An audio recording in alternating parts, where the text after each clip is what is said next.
Hello guys, welcome back to my mini blog. কেমন আছো তোমরা? আশা করছি খুব ভালো আছো, আর আমিও খুব ভালো আছি।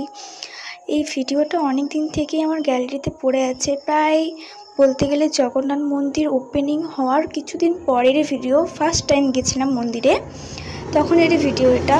তখন ক্যামেরায় করতে দিত, এখন ফটো ক্যামেরা মানে ভিডিও কিছুই করতে দেয় না, ফোন নিয়ে ঢুকতে দেয়, বাট এগুলো করতে দেয় না। রথের পর থেকেই বন্ধ হয়ে গেছে ওগুলো করা। তোমরা দীঘাতে কতবার এসেছো আর এই মন্দিরে কতবার গেছো অবশ্যই কমেন্ট করে জানিও। প্রচুর ভিড় হতো তখন মন্দির। জগন্নাথ প্রভুর কাছে পৌঁছেই গেছি, দেখে নাও ভালো করে মন্দিরটা। অনেক সুন্দর লেগেছে আমার, অনেক ভালো লাগে। বাড়ির খুব কাছেই, আমি অনেকবার গেছি।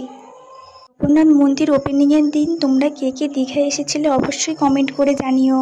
আজকের ভিডিওটা এইটুকুই, দেখা হচ্ছে নেক্সট ভিডিওতে। Bye bye guys.